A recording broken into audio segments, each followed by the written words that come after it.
Welcome everyone to the RiVeR Project podcast series. We are delighted to be here today with Sarah Benson, who is the Chief Executive Officer of Women's Aid.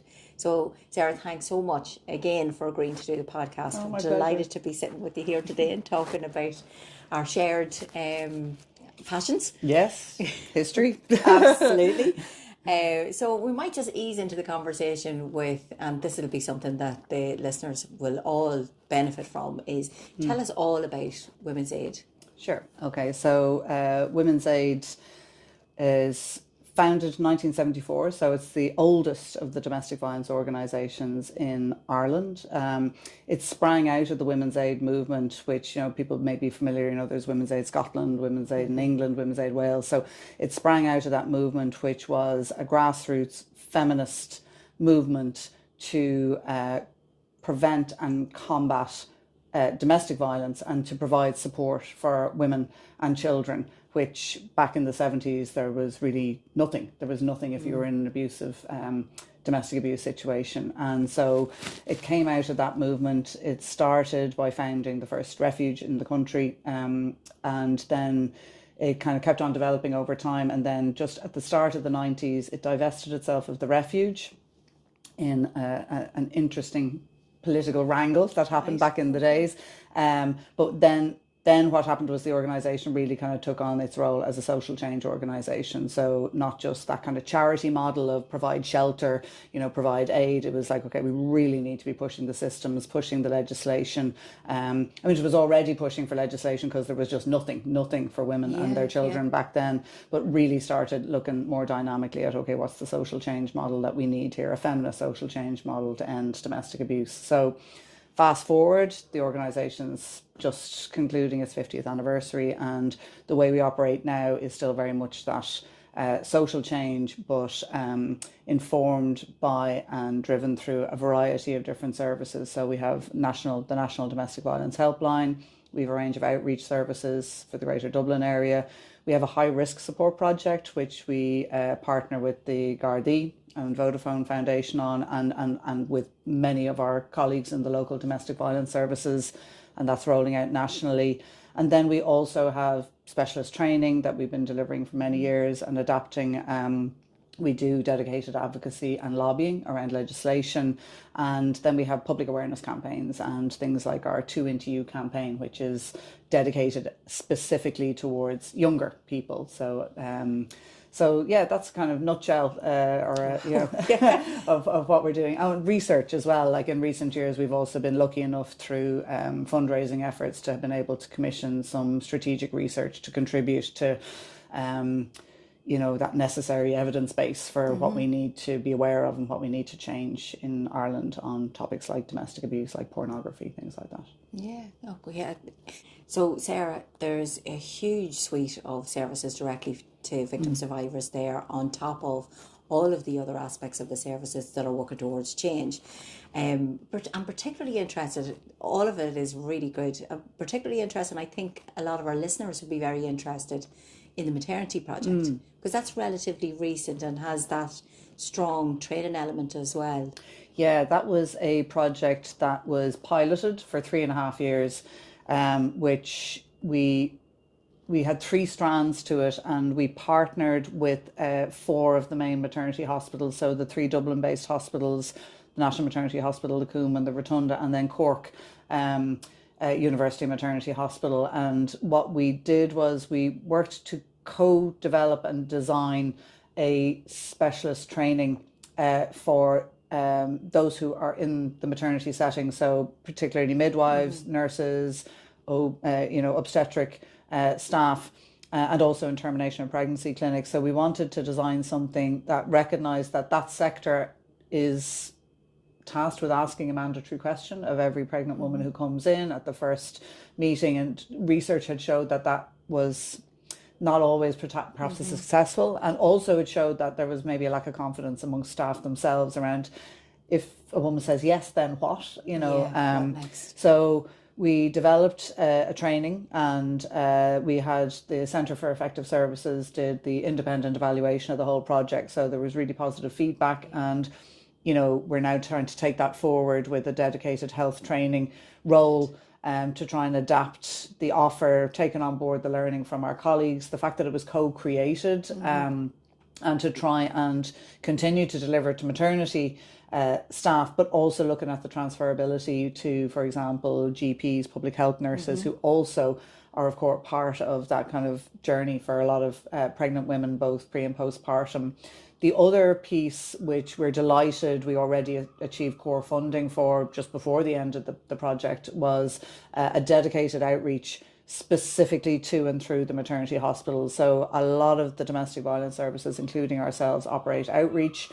That's appointment based. Sometimes women might be waiting a while for an appointment.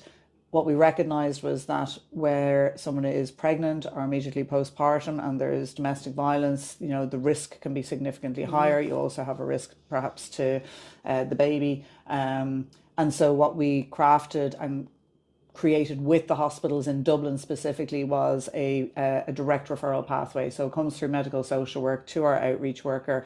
It's a different way of doing outreach in that they don't engage in long-term casework. So that enables them to be extremely responsive. So they'll respond within a day. Usually they'll return a call to a woman and then maybe meet her and work very holistically to meet her immediate needs. And they can be sometimes literally, to flee the hospital, whilst the partner is distracted, but also just can be much more complicated situations. The women coming through that were more likely to have multiple barriers and intersectional factors like, perhaps, precarious immigration status, mental health, maybe being in recovery from addiction, things like that. So particularly vulnerable women. And that was really, really successful. So through that, then we managed to get core funding, not just for the worker who we had for the pilot, but a second worker as well. Brilliant. And there was good learning out of the evaluation on whether that was a transferable model outside of those main hospitals that we're working with. And so that's something we're looking at for our new strategy now. It's not automatic, I think it's important to say, because part of the strength of the model is the hospitals themselves who we're working with have dedicated domestic violence social work staff. Most of the regional maternity units do not. So you could have a terrible imbalance where you might have the outreach worker having to take too much of the response burden. Yeah, that makes sense. So it was a really beneficial project because it helped us to understand the really dynamic, really busy, often exhausting working environment that the health professionals are working in maternity services, but we also were able to see gaps and then the opportunities, and the training certainly from the evaluation of that did definitely seem to give the staff much more confidence. And it also, the project had an awareness raising strand as well. So that was, we did that in the context of the 16 days against violence against women. These were materials specially designed for maternity units, for the staff. There was lanyards, really making it visible. And one of the byproducts of that was also being very aware that a very significant proportion, particularly of female health professionals, may have an experience of domestic abuse themselves. So it was not just for the women coming in to use the services, it was also to raise awareness. And, we do know that actually did have a referral impact in terms of colleagues referring colleagues, or simply, women in particular who were on staff seeing things and knowing that there were services there for them. So it's just a really good example of what I think we need a lot more of, and I'm very conscious others are doing it in other sectors and with other key kind of stakeholder groups, is that kind of collaborative working. And that co-creation piece really, I think, creates models that are much more likely to stand the test of time. Rather than we've done something, we'd like to impose it upon you and let us tell you why it's right, because we had to take on board, we know our stuff, but they know what they have the capacity to do, and they also know what else, that they all have to be taken on board in terms of preeclampsia and all these other things as well. And so it was the best way for us to really centralise domestic abuse in those hospitals as a public health issue, the same as preeclampsia, for example. Exactly. Yeah, no, I can see how that would be successful, and for all of the elements that you described, the collaborative piece, the building capacity, sensitising people, creating an environment where disclosure is possible. I mean, I think that's a wonderful piece of work. Yeah, it was a pilot, as I say. The outreach is now on a permanent footing, and we're still working our training and development department is working now on good. kind of really trying to make sure that we can capitalize on the investment that we all made, so many of us made as part of that project in terms of the hospitals themselves, into kind of making sure we get that buy-in and continuity out of it as well. Yeah, you see, that's another really good piece where collaboration works well, where it's more than one organisation or service that is trying to secure a future. Yeah. Where you've got a cohort, you've got the evidence base, you know.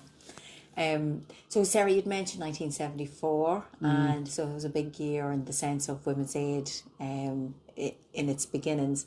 So like tracking back just over the 50 years now, neither of us can do that ourselves, but Quite nearly. But you know, we all benefit from hearing those that came before us, and what was that like, and what. So like when you were thinking back over, you know, the good, the bad over the last 50 years, like what do you think has changed? What's stayed the same? What's gotten worse? What's your sense of it? Well, we were reflecting on that really carefully because, you know, our 50th anniversary kind of kicked off June of last year, and it will run up till June of this year, is what has changed. I suppose 1974, like, you know, it was only a matter of months since the marriage bar had been lifted, you know, where any woman in the civil service in her job, you know, teachers, you know, everyone had to give up just because they got married, you know. So the kind of the attitudes towards women at that time, the kind of sanctity of marriage, no divorce, absolutely not any abortion, contraception was still banned, could be prescribed, I think, for some married couples, you know, but, you know, the restrictions and how narrow and small somebody's world might be if they were in a violent, abusive relationship, and their options were so limited. You know, in terms of custody of children, property rights, everything. So there was just so much to be done, and getting that initial kind of legislation around kind of some form of protective order was kind of the first order of business, but then building out from that incrementally over years. The legislation has got stronger. Women's worlds have opened up in terms of their opportunities. You know, we have things now like divorce, reproductive rights, and, you know, women's autonomy over their bodies is something that, you know, we've moved much further on. Marriage equality, all of these things. So there's progress, of course, but the problem is that we still have a huge level of prevalence of domestic and sexual violence. And, you know, we had all kind of been using the 1 in 4 women over their lifetime, you know, suffering abuse from a current or former partner as a fairly stable figure. But the recent research that came out there just in November of last year from Eurostat, you know, is like, it's 1 in 3, it's 35%, you know, in Ireland, suffering either physical, psychological, or sexual abuse from a partner. Our CSO statistics showed that 1 in 4 women, 20% of women suffering sexual violence from a current or former partner. So we still have a huge problem, and there are things that are in play now that weren't in play 50 years ago, and probably the biggest one is online.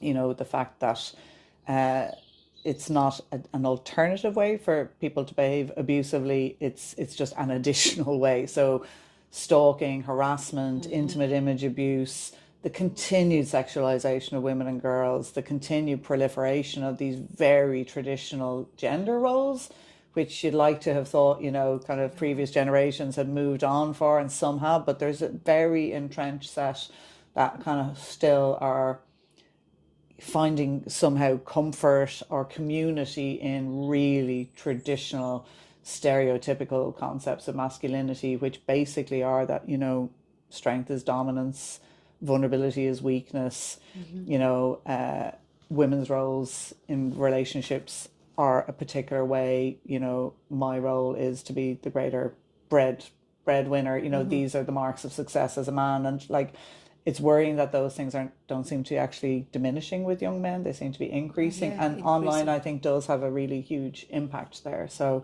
good things, you know, now that we didn't have, there's things now that we're grappling with, you know, which, you know, we couldn't have even conceived of, you know, 50 years ago. So it would be lovely to think that the prevalence had moved down a bit. Not sure. I think maybe it's shifted a bit. has to be better, but women are still also dying through violence in this country, and Women's Aid keep the femicide watch and have done since 1996, recording the name of every woman who's been killed through male violence. And already this year, by Valentine's Day, we had lost 3 women already in the year. As we're speaking now, we may have lost 2 more. So so Absolutely. the stakes are still very high. Yeah.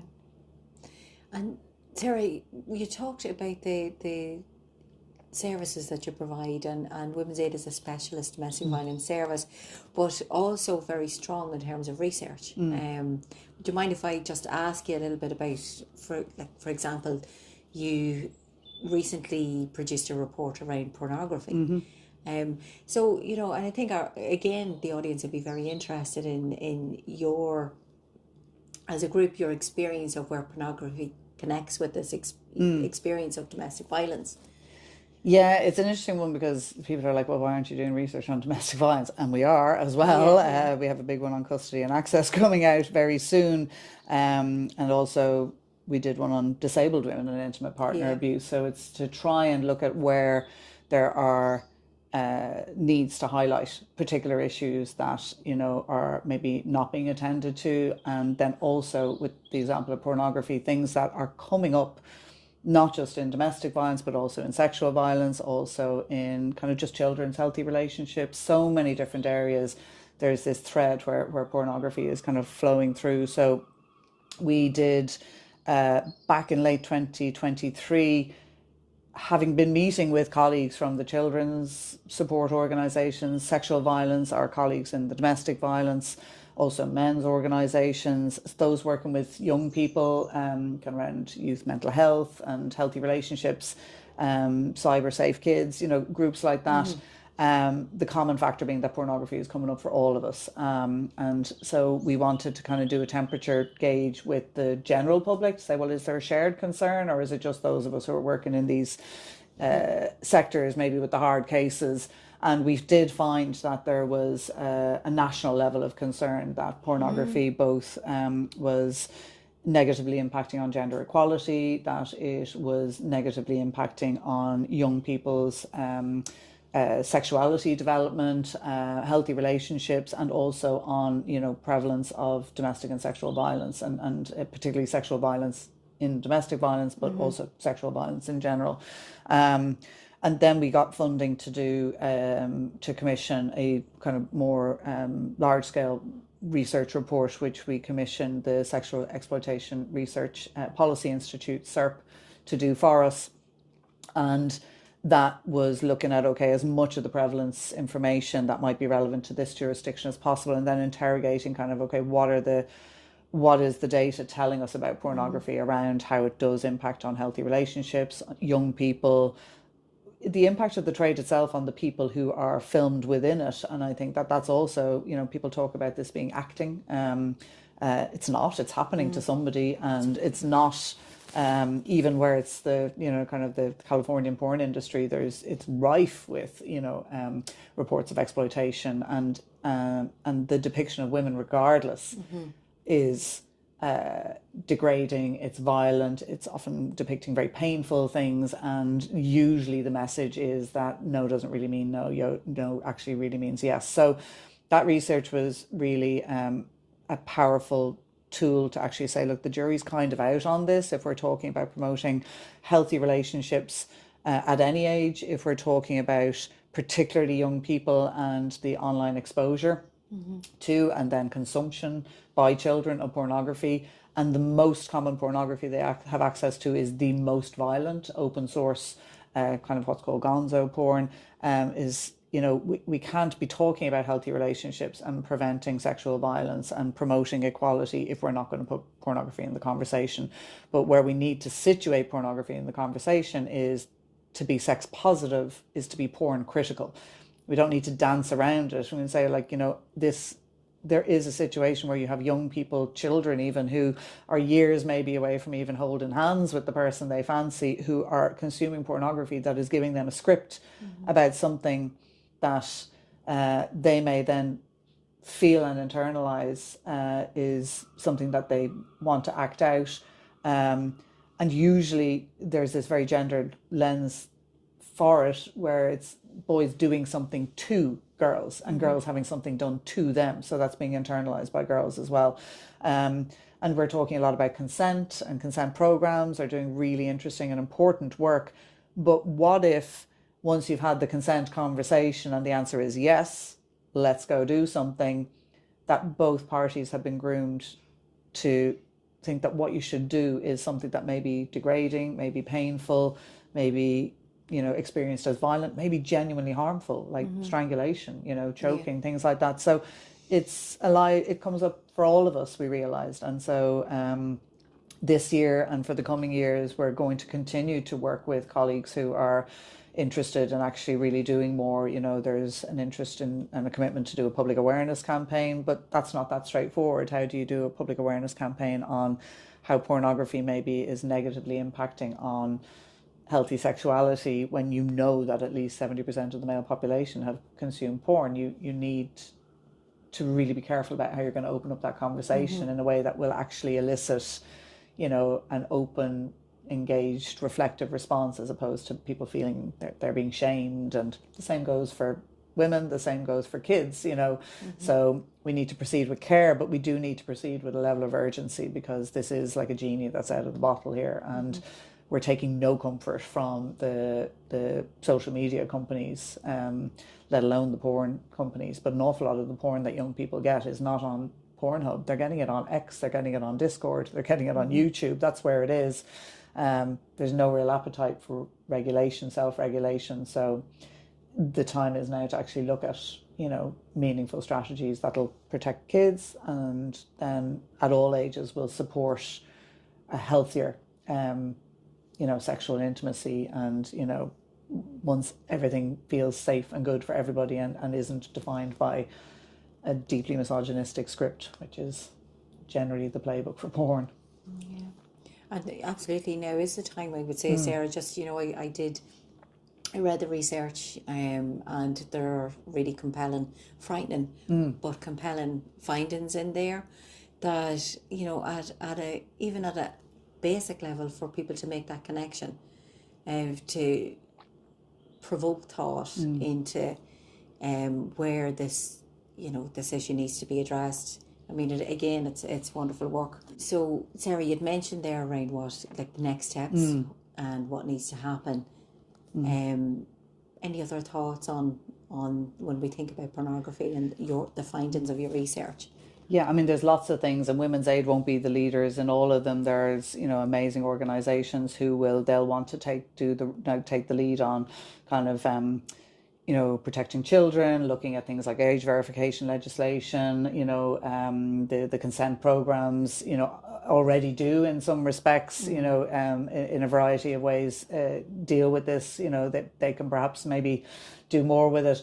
For Women's Aid, one of the things that comes up so much is this issue of online safety, but also this kind of circular situation where young people in particular, or more particularly, and the issue of image-based sexual abuse. And this is something that, it's been made a criminal offence here under Coco's law.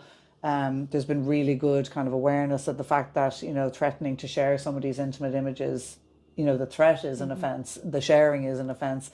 But at the same time, we have this has become a part of mainstream dating for young people, and how to have those conversations around where did that come from? I mean, sharing nudes, being something that kids in secondary school, young in secondary school are saying, well, that's par for the course, is really quite jarring to hear. It's very scary. And what you're having is that you've got stuff that is coming from the normalization of porn, and, the fact that, just, sharing these things should be something like even a precursor to actually dating somebody.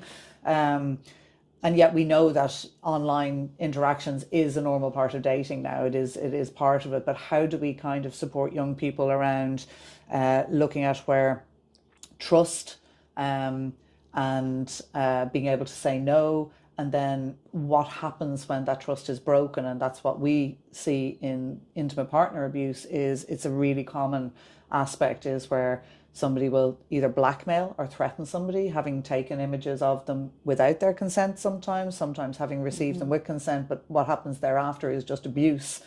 And that really does tie to pornography, because the other thing is when you have children doing it, they're de facto creating what is legally termed child sexual abuse material. And so we have to just look at a really holistic way to support young people that is not going to, criminalize them or blame them, but is really going to say, look, this is what's at the back of this is like, this is what porn is doing to young people. It's like that. Yeah, so intimate image abuse is something that was not an issue, some years ago. It is prolific now.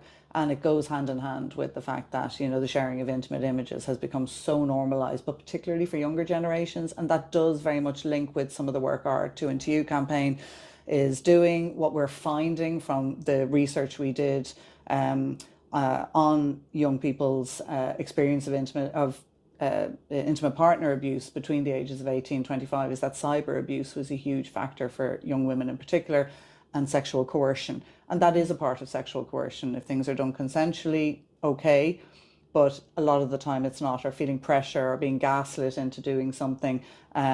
So that's how these things tie to pornography for us. And it is about just kind of saying, like, we have to take a holistic view. These are all just components of different ways that somebody can be degraded or humiliated or hurt. And putting it on the table just enables us to look at a suite of responses that kind of work along the same principles of, we're trying to come from, we want to build strength and resilience in young people. We want to be able to have conversations with them. It's often the parents and the grown-ups who are the ones who are terrified to talk about these things, like pornography, like the sharing of intimate images. We have to get over ourselves, but we have to do it in a way that isn't like, shut your phone off, shut it down, don't talk to that boy. Like, those things just don't work. So that's one of the key ones for us who work on domestic abuse, is that this is something that is, a particular form that ties to pornography, more or less. Yeah, although that's really important because context matters, and trying to work in an area where not all of the information is there it's completely impossible. Yeah. So Sarah, Women's Aid explicitly identifies as a feminist organisation. Can you say more about that? Yeah. So Women's Aid, when it was founded, I mentioned it came out of the Women's Aid movement, which was very expressly about a feminist analysis of society and also the issue of domestic violence. And then we published a manifesto, which was Vision, Action, Change, which was basically the model of work. And that was published 20 years ago. And when we created our last strategy back in the middle of COVID, what we did was reinserted the word feminist into how we describe ourselves as an organisation. It was there and we used it in places and spaces, but it wasn't like there as we describe ourselves as a feminist organisation working since 1974. And the reason why we thought it was important is, feminism was being referred to as like the F word for ages. You couldn't say it, and then you could say it, but people were, not really sitting with what it means. And I suppose feminism can be a multiplicity of things as well. So we thought, well, we better say what we mean by that. And we do say we're feminist. And what we mean by it is that we do not see that it's possible to do the work to prevent and combat domestic abuse without looking at the structural issues in play, without putting it in the context of also the fight for gender equality. Otherwise we are just setting ourselves up to fail, and we're going to fail the women who come to seek support from us, or who want to join with us around advocacy, for change, because they have a lived experience that they don't want anyone else to have.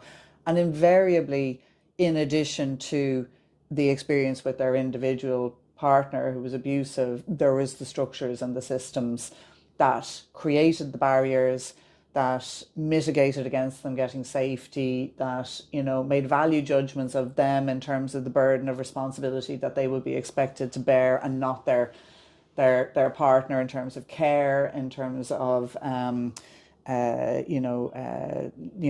childcare, all of these things. So, like, if you don't look at gender equality first, you're not going to be at the races in terms of tackling domestic, sexual, or any other form of gender-based violence. So we just thought we better showcase this again, because there can be slippage, and there can be a tendency to pull into more gender neutral narratives, which end up where you're talking about individuals, like this individual is abusive, this individual is a victim.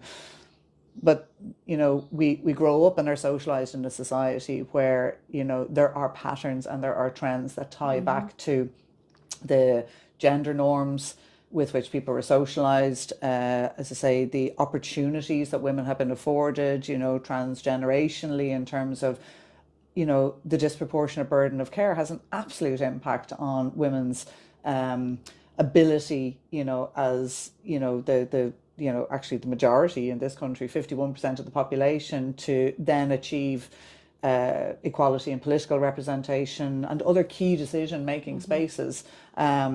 So that's why feminist, and why kind of apologetically, it's not like feminism is simply equality of opportunity and outcome for everybody, irrespective of their sex or gender. And,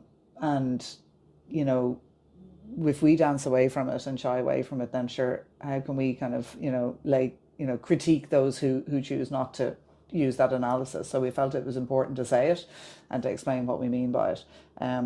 So that's our feminism, which would be kind of radical feminism, which sees those root causes. Domestic abuse is not about, alcohol. It's not about mental health. It is about power, and it is about control. And it has its deep roots in those heteronormative masculine, feminine roles, a woman's place, and also, being able to say that, those men who perpetrate domestic violence, who perpetrate coercive control, benefit from it. There is a benefit, if you don't have to take on board that your partner is absolutely fundamentally equal, you can, make choices and decisions and behave in particular ways that create an environment in the relationship where you get what you want, as you want it, when you want it. You have your partner presenting themselves as you want them to, seeing who you want them to.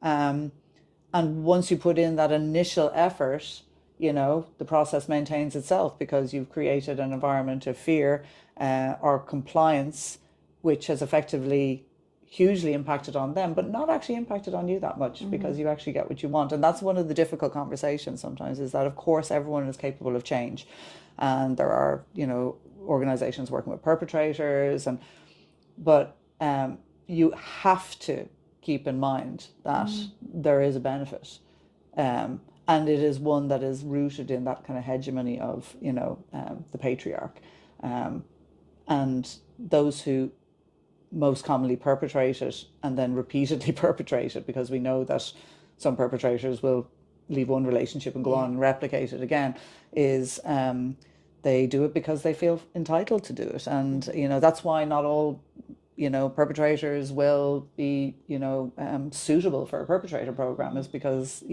at a certain point, certainly some men will reflect and say, do you know what, this isn't working for me, this doesn't feel fulfilling, I realize that actually I'm doing harm here. That's tough work to do if you really internalize that, I'm there's nothing I'm doing wrong here. In order to look at that majority situation, because it's not just in Ireland, this is a global pattern, and if we just look at individuals, or if we get into the not all men thing, of course, not all men, but, everyone is socialized into this. And then we have a social situation where you will have not all men, not all women, but you will have men and women alike excusing and trying to rationalize someone's behavior as well, because we're all socialized in there to kind of go, well, I kind of see where they're coming from, or to a greater or lesser extent, that bias, that unconscious bias to, well, she made her bed, or why didn't she leave, and there's the two of them in it, all that kind of thing. And a lot of what sits behind that sometimes is that we've all internalized this sense of, the worst edge is victim blaming, but also it's that kind of, well, relationships are complicated, and he does work very hard, and so we always are trying to excuse, because the other awful reality is that perpetrators of sexual and domestic violence are not some strange monster. They're not like, Larry Murphy. They're not the bogeyman. Those people do exist, but they're tiny proportion. They're people we know, they're often people we really like. They're sometimes family members, really difficult. So if we don't hold fast in kind of saying, but look, society has set us up here. This has been a traditional trope. It persists, and it persists all the more where we don't really push for greater equality and real proper structural equality. We're not going to make the inroads that we need to, and we're not moving fast enough on domestic violence. Yeah. And do you think, Sarah, that some of that is about that in some way, like that unhelpful response at times, that because, and rightly you've said, like, it is difficult for people to look at that straight on and sometimes say, look, that's actually rational instrumental behaviour, it's not accidental. The intentionality, people struggle with that. They do, because I think sometimes it's beyond some people thinking that people could would you very purposefully, very deliberately do that. But so I mean, that to me, that was so interesting in the naming of being a feminist organisation, because even that, it's a conversation starter for many people. That at the very beginning you had said about people sometimes misunderstand or they have different interpretations of feminism, and they don't necessarily understand what your standpoint is then, so that's really insightful. And I think one of the things that we've done just recently, just a couple of weeks ago, was we launched a piece of research that a partner of ours, CORE, conducted for us around attitudes to masculinity in Ireland, and that was just a couple of months ago, and it was a really interesting study, and it was nationally prevalence. It was men and women were interviewed, but the focal point for the report was the feedback from men themselves. And it built on a broader piece of work that was done by the Men's Development Network a couple of years ago, the MAN survey. And what it found was that if you have 5 men sitting around a table in this country, 3 will espouse quite moderate views. They will be inclined to think that, women's issues are something that they should, be involved in, that there is a role, certainly, and a responsibility if they see something, harmful happening, that they should, step up and do something. Those 3 men are more likely to be concerned as men about loneliness, about emotional connections. And then the other 2 of those 5 men espouse very traditionalist views. It's almost much more inclined to consider, masculinity to be defined by strength and dominance, and asserting dominance being, a positive trait, that women's issues are either exaggerated or something that they shouldn't be concerned with, and also that vulnerability is weakness. And the things that those men were more concerned about were the pressure to be the main breadwinner, and I think the other one was that around vulnerability and not wanting to be seen to be vulnerable. They worried about that. These are the things they worried about. So just like polar opposites. But those men, the 2 and 5, were very disproportionately young men. Something like 67% was the young men, very young men. Isn't it, and it was around that kind of outside's influence of online and things like that. So we raised a lot of awareness around that aspect of the report at the time. The 2 and 5, it was just around the time of the Conor McGregor verdict with Nikita Hand. So there was a lot of discussion around, sometimes people use the phrase toxic masculinity. I really don't think it's a helpful term, because I think you're talking about those traditionalist, archetypal, patriarchal tropes, which have been around for centuries. So these are not new things. It's just that younger men are being pulled back into them. There is something that is tapping into a sense of alienation, particularly for, younger white men. You see it in the United States, and you also see the recommender algorithms.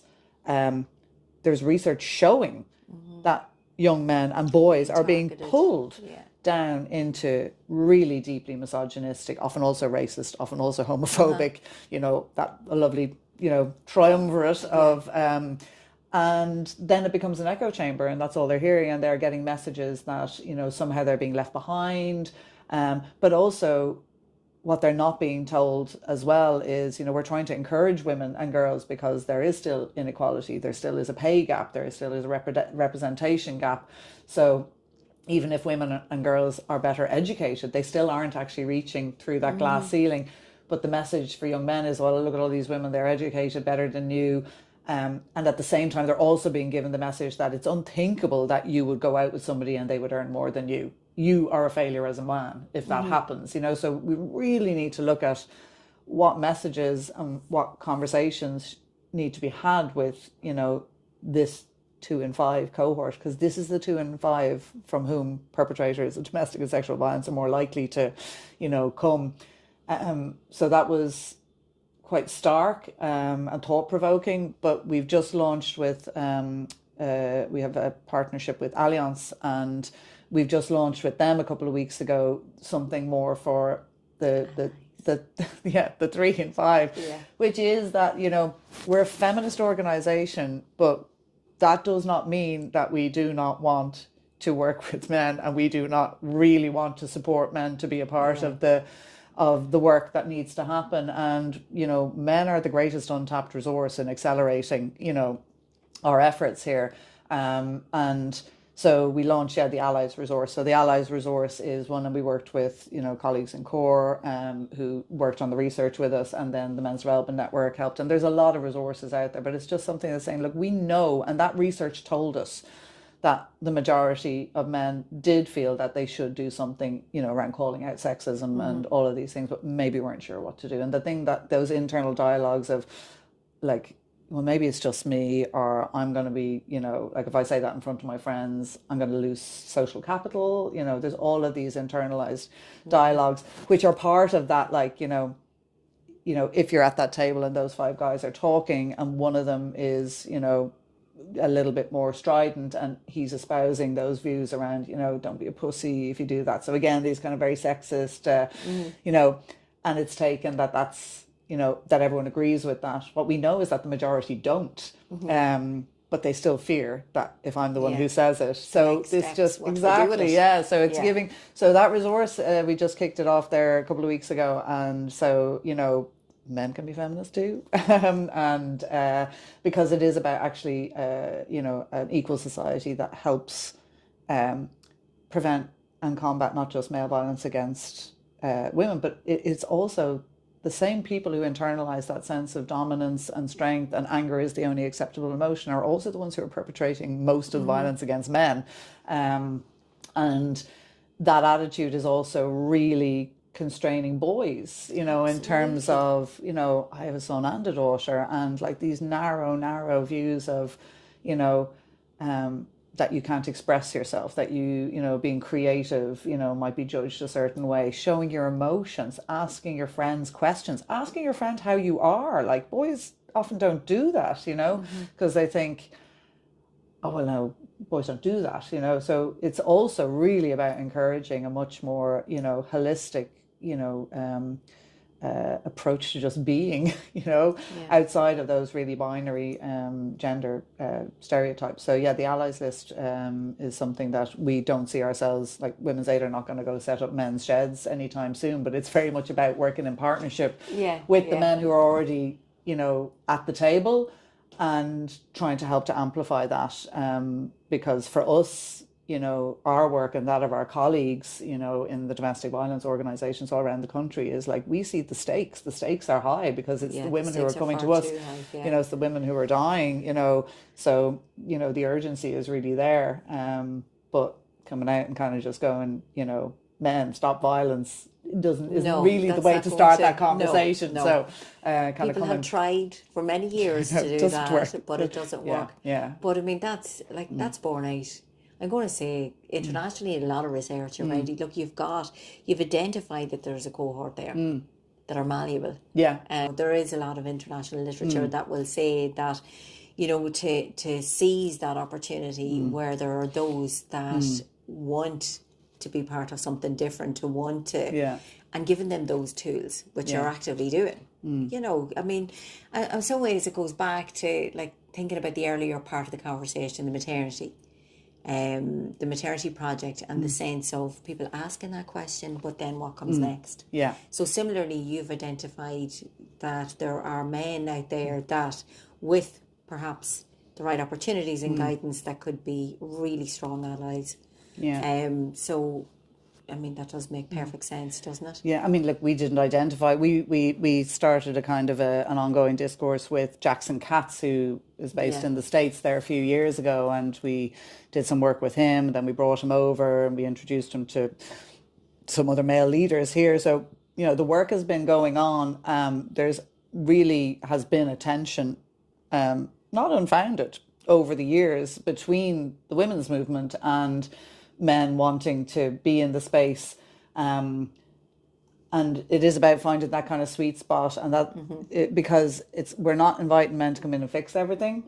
What we are saying is, look, this is good for everybody, and we do recognize that men will listen to their peers more so than, you know, a woman coming in and saying, you know, this is an issue, because a woman coming in and saying it tends to reinforce that idea that it's a women's issue, which is not, it's a men's issue, because you're talking about male violence against, you know, women and men, as I say. But the other part is, it's, you know, it's not either or. It's not like, well, men must always talk to men. It's also talk to the women in your life, listen and learn. And I mean, the Men's Development Network have, you know, the kind of their 3-step thing, which is, you know, step in.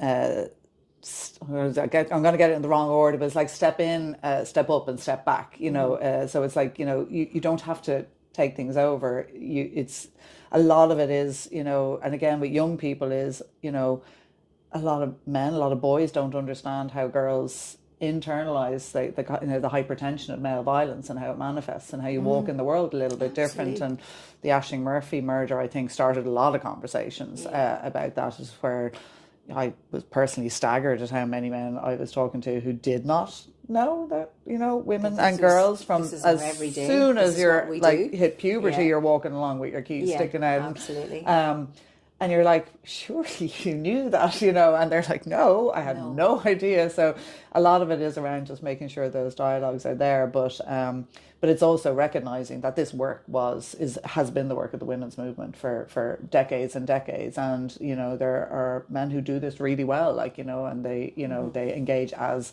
allies, as collaborators, but they also understand that, you know, the heavy lifting has been done by the feminist women's movement, and I would say the radical feminist, and I know that's kind of getting a rebrand now as intersectional, which is fine, provided we never forget the radical bit, which is the root.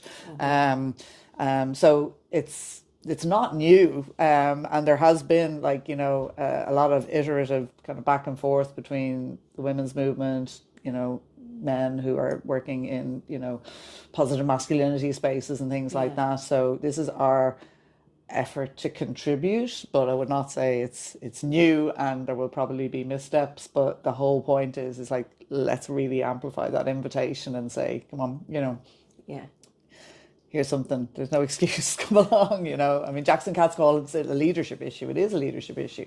You know, men can be leaders. You don't have to be senior, you know, or, you know, the head of an institution, you know, to lead on this. You can lead as a peer amongst your friends. You know? Absolutely can. In quiet moments of I mean, I think sometimes people underestimate the influence that they have in their own sphere, even within a conversation like the one that you had mentioned there about the silent people that are not saying anything. I mean, there's there's multiple opportunities all of the time if people are brave enough to seize the moment. And I'm sure that'll help them with that the work that you're doing around allies. Yeah, I hope so. Well, that's a partnership piece, definitely, as I say, and it's a grower, so. Great. So Sarah, before we finish up today, I'd really like to get an insight into what brought you to the work, and why that's important. I can see that in the interview, why, you know, that it's important. And yeah, I mean, I think there's probably a thread there the whole way through. I'm a complete creature of the not-for-profit sector, so I never really worked in kind of private business or anything like that, apart from working in the service industry for quite a few years during college, which I have to say is one of the best training grounds for doing Oh, you any see it all, people-facing don't you, work. Say there? work as a Yeah. bartender, work in a Yeah. restaurant, manage a restaurant, like you get all, you Yeah. know, you can talk to people after those things. But yeah, no, I think there is that kind of, I would have started out, I mean, academically, I would have done arts, and then I did gender and women's studies. Um, and then later went back and did kind of an MBS, which was very helpful actually, because it really helped you realize, oh, there's a lot of stuff we're doing instinctively, you know, but you can actually set a much more strategic framework on it. And so that was great. And I started out frontline, so community development, and then managing the National Domestic Violence Helpline, and then moved into sexual violence. So I was for 9 years the CEO of an organisation called RiVeR, so working with victim survivors of commercial sexual exploitation. Primarily women involved in prostitution and victims of sex trafficking. And that was amazing in the sense that it was a big shift from domestic violence, because it was suddenly something that brought money into the mix, you know, so you had exploitation plus money, plus organized crime, plus transnational. And so really was an amazing growth opportunity, because I, for a while then, was chair of a transnational network, you know, of organizations ranging from, you know, Mali to, you know, we had a couple of members in India, European countries, North America, South Africa. And you really got the sense of that the global challenge, but also that global network there of solidarity and creativity, just and a very survivor-centered approach. And I would always, and then so I left that role and took my current role, which I'm 5 years, more than 5 years in Is it now. 5 years I already? know, yeah. But yeah, the one thread I would always say is I've always worked in organisations that had some component of frontline, so that immediate response where you're trying to do something to kind of alleviate or empower people who have been disempowered, alleviate hurt, you know, where that's been done, but at the same time putting it to work on the social change side. So I don't think I could ever work in an organisation that was just frontline. I find it too hard, because if you can kind of pull then, okay, this is what, it's usually women that I've worked with, and children as well in some cases. I did youth work and things like that along the way as well. But if you're not kind of saying, okay, well, look, this is something I can alleviate right now, but this should never have happened. You know, and what are the barriers that I'm seeing? And look, is there a law that needs to change, or is there a public policy that needs to be brought in, or do we need more of this? That worked well, but it's only here and it's not over there. You know, that is the thing that drives me. So I don't do as much frontline anymore. I've moved away from that. But I still meet so many, you know, survivors, you know, including survivors of femicide. So, you know, bereaved family members is a particular cohort who we work with, you know, around, again, legislation, you know, to, you know, remove guardianship from convicted murders, you know, where victims' families are having to, you know, consult on, you know, what school a child goes to with the person who murdered their loved one, you know, things like this, where that stuff is just so wrong. And if you were there just consoling or trying to help, and not also then doing that work to just go, okay, look, how can we, who maybe have a bit more of a voice, amplify yours as a grieving family, or as, you know, one woman who has resiliently got through everything, and still has the drive and energy to say, I don't want another woman to go through this again. I'm really passionate, and I want this law to change, or I want this policy to change. So that's the pattern, is to be connected to what's happening, but also be trying to change it at the same time. So that's my pathway. Like whatever job I have, wherever it is, it'll probably have to have.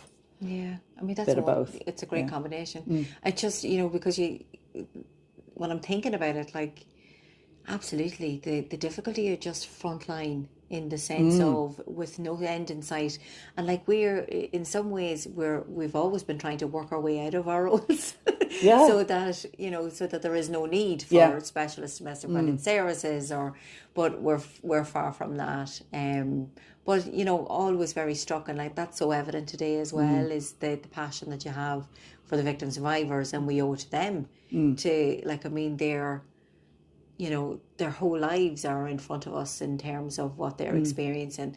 If we don't do anything with that, in some ways, that we will have failed them if we don't try and make change. Absolutely. And again, we're the common default is, to amplify that survivors' voices are amplified when they have the courage to speak out after a court case or something like that. We do need to also, and like Women's Aid have been doing this for years, and we're actually now moving into try and formalize it a little bit more around what do we mean when we talk about survivor empowerment, and where are the spaces and places that we can actually,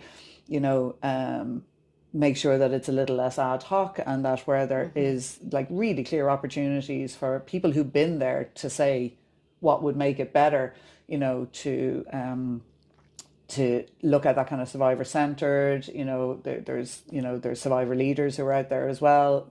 Survivors are not a homogenous group, so it's to try and make visible where certain experiences are even further influenced perhaps because of, I mentioned, things like precarious immigration status or disability, things like that. So I think we owe it to keep doing that. I will say also, I know from our team as well, is that the fact that we do that is very helpful to our frontline workers, because they're the ones who are in the family court every day, and they're just like, it's just, so hard. And but then when we have our organizational meetings, or we sometimes do policy briefings, so we let them know, because people ring the helpline, and a woman will share her story, and then she go, and what is Women's Aid doing about it? And we're like, then they can say, well, obviously we can't influence a particular judge, but we are, we have commissioned this research, or we are making submissions on these things. So, and they feel like, oh, well, at least I can say this is what we are doing. And also I know that everything that I'm doing is getting brought somewhere, even if it's very slow. And look, as well as I do, go back 30 years, certain situations like around custody and access and things like that have not really changed at all. Like, we'd like to see it move faster, but working in an organisation in Frontline where they also do that kind of policy, you do hear the team say it, I'm glad to know, that that's happening, or I'm glad to hear that, we're saying something about people it. in their work, doesn't it? Yeah, when it can be a really, it can be very challenging work, and to be able to hold some hope, see some change. I mean, that's always, that's all we ever wanted. And they educate our training team as well, like, and they will be the ones who have developed the case studies, sometimes women themselves who, are, have lived experience, they'll so it's that kind of everybody working together, in the different things, because, there's so many people who would really benefit from the specialist training. And that's why I think the specialist domestic violence services are so crucial, because they hold that analysis, they have that structural focus. A refuge is different to a homeless service, because they know, and understand, and also prioritize the dynamic of the domestic abuse as much as the need for, a safe home. Oh, absolutely, yeah. And so I think there's a lot for our sector to continue to bring out. And I mentioned those kind of collaborations. The Maternity Project is one example. Homeless services is another. Addiction services. And they have great knowledge as well. Like, there's stuff that our sector is kind of terrified of. Addiction is one. We have work to do there as well. So it's around looking at, are there ways for us to work much more collaboratively together, because it creates that safety net. And certainly over the next few years, something we'd like to see, and we see colleagues doing it in other services as well. It's like that.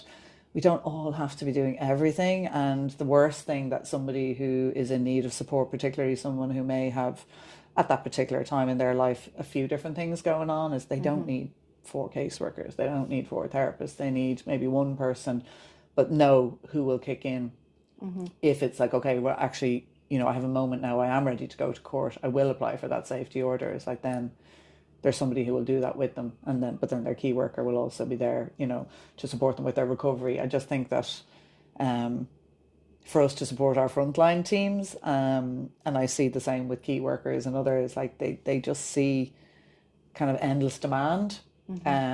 Is I think if we all sectorally, kind of start to kind of play to each other's strengths, and Most definitely, yeah. I just think there's such huge potential there to do kind of that more holistic community response. Yeah, oh, definitely big fan of that. So on that note, Sarah, was there anything that you didn't get a chance? No, I feel like I've quite enough. Well, I could absolutely continue on, but so we will finish today's podcast with huge thanks to you, Sarah. That was wonderful, really informative, and I know that the listeners are really going to take so much from it. So, because I have sitting thinking and talking to you. But really, just before we finish, Sarah, really importantly, for those who need to contact Women's Aid, could you please give us the contact details? Yeah, the main one, I would say, if anybody is impacted by domestic abuse, even if it's like something doesn't feel right, please contact the helpline. So that's 24 hours a day, 7 days a week, every day of the year. The number is 1-800-341-900. If somebody prefers not to speak through English, we do have online interpretation in over 240 languages. And also we can directly connect any caller to their local service, not just domestic violence service. It might be, a sexual violence or a MAB service. So we can signpost quite easily. The other two I'd mention is the Women's Aid helpline, website, which is womensaid.ie. So that's got loads of information on it. And then for younger people, the 2IntoYou website, including, we've an interactive relationship health quiz and lots of resources that are more tailored to younger people, younger audiences, is 2IntoYou.ie. So like the words TOOINTOYOU.ie. So yeah, those two, 2IntoYou.ie, womensaid.ie, and 1-800-341-900. Thanks, Lisa. That's good. Thank you so much, Sarah. So all that's left for me to do is to thank our listeners for tuning in today and to encourage them to join us for the next episode.